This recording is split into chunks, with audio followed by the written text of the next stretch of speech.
There. I am glad you could make it today. For today's story is going to be in the book of Judges, starting in chapter 13. And this is one that just about everybody has heard before, but there's some pieces of it we're going to talk about that usually don't get talked about. So at this time, the Israelites are doing the same thing they've been doing over and over, where they would fail to follow God.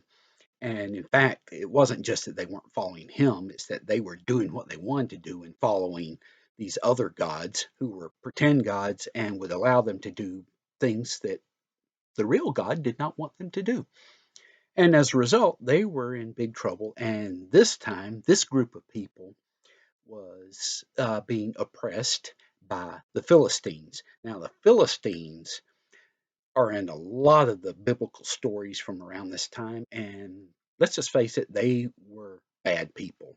And they would take advantage of the Israelites and do whatever they could to cause them trouble. And essentially, they were bullies.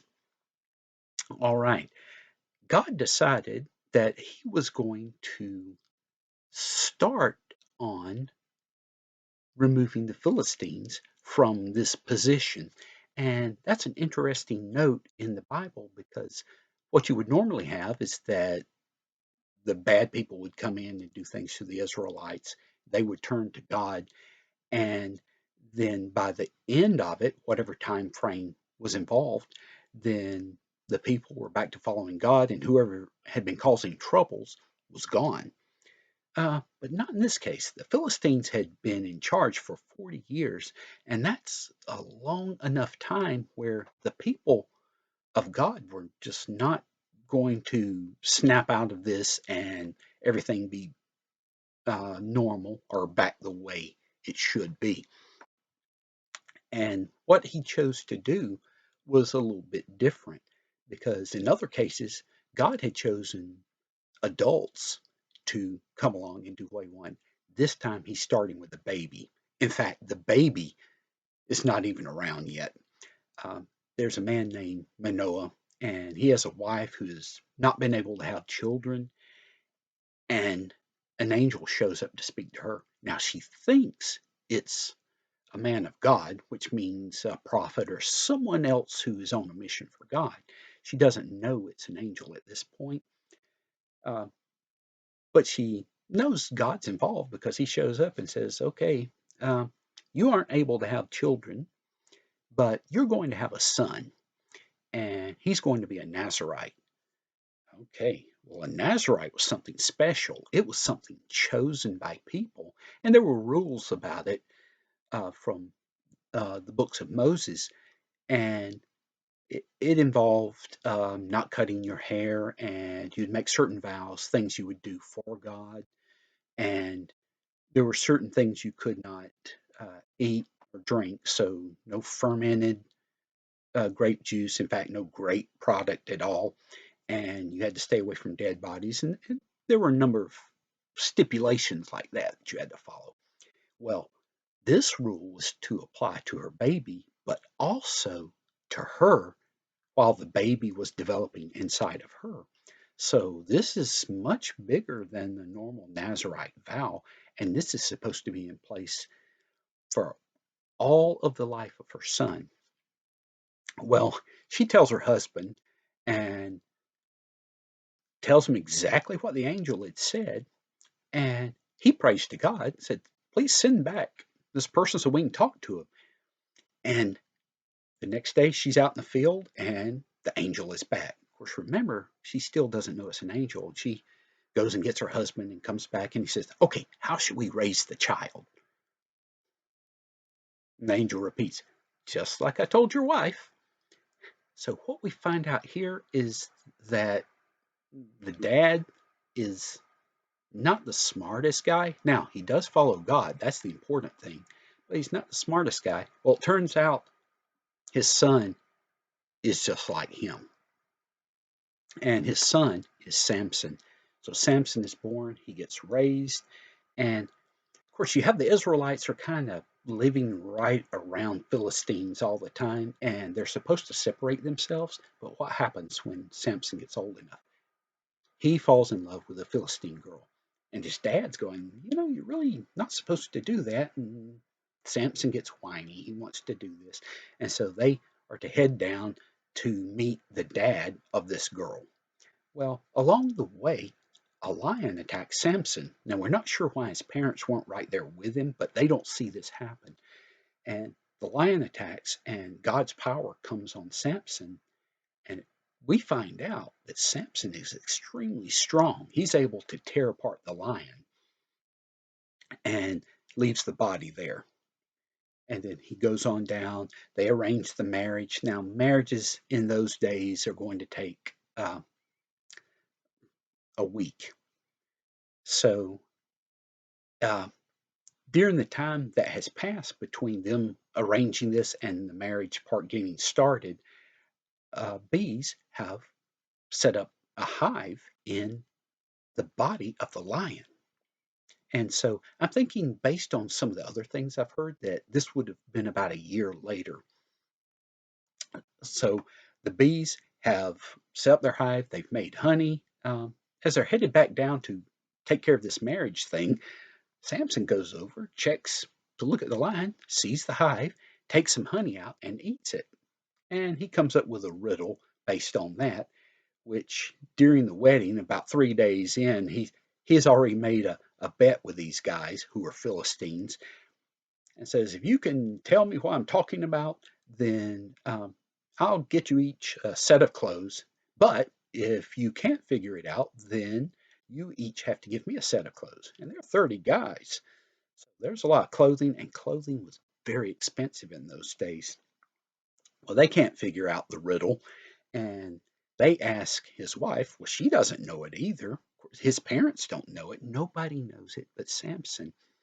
And finally, they go to the girl and they say, look, we don't want to have to pay this guy 30 sets of clothes. If you don't tell us, we're going to burn down your house and your dad in it, and you're all going to die. Well, she goes whining to Samson, and you kind of understand why. But she's going, "Oh, you don't love me. If you did, you wouldn't put me in this position." And well, he finally tells her, and she tells them, and they come to him and they tell him the answer to the riddle, but he knows where it came from. And he says, "Okay, you're going to get your 30 sets of clothing." He's angry. He goes out, and we find out that part of what Samson is doing for God, even though he's a very selfish person, is that God's trying to stir some things up and get the Israelites to fight back against the Philistines, but they have to have somebody who can show them how to resist the Philistines. Well, he goes out and kills 30 Philistine guys, takes their clothes, and gives it to these men. And he's still angry. He goes back to his dad's house. Well, in the meantime, uh, his wife's dad says, "Okay, well, this is awkward, and there's a marriage, so I'm just going to give her to the best man, and they'll be married." Eventually, Samson comes back to see his wife, finds out that she's been given to somebody else, and he's pretty upset about that, and he goes and captures animals. Now, one place I found, and most of the time in your Bible, it will say he captured foxes. But something I was reading said that, oh, the Hebrews use the same word for foxes as they do for jackals. And it's most likely he captured jackals because they tend to travel together. He captured 300 of these, tied their tails together, then took a burning torch and tied it to their tails and let them loose. Well, they're trying to run away from each other, and they end up going through all of these grain fields and burning them down. Now, the grain fields belong to the Philistines, and this causes a lot of trouble. Of course, we're seeing that Samson's messing with unclean animals, but still he's cruel to the animals. So again, not a nice guy, but he is provoking the Philistines, and they send out their army because they don't know where Samson is. He's going off. He's not at his dad's house. He's living in a cave. And the Israelites go, "What are you doing? I mean, we haven't started anything." And they go, "You bring a Samson or we're going to take it out on you." Well, they send 3,000 of their guys. They find the cave and they say, Samson, there's this problem with the Philistines. Could you come with us? They are scared of him. They know this guy is tough. And he said, okay, you can tie me up as long as you promise not to kill me. And they said, yeah, we won't kill you. So they put new ropes around him. He's not going anywhere, so everybody thinks. They take him to the Philistines, and he just shrugs off those ropes. See, he's still got this super strength with him, and he ends up finding a recently deceased donkey, takes the jawbone, and kills the Philistines. Now, there are about 1,000 of them, and afterwards he's thirsty, and he's asking God for water. God gives him water. Things go on this way where he's able to provoke the Philistines. They can't do anything about it until one day he sees this very pretty girl. Oh, by the way, the Philistines end up burning down his Samson's wife's house and her in it and killing her anyway. So don't feel sorry for the Philistines. They're really bad guys in all of this. So Samson finds this other girl. She's named Delilah. He falls in love with her, and she starts asking questions. Okay, what's the source of your strength?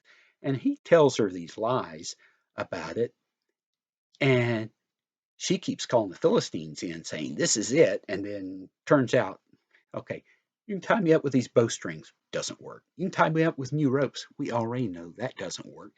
They try that, but eventually he tells her. So remember, he's not the smartest guy around, and he's trusting her because he's in love with her, and he should not have been messing around with her.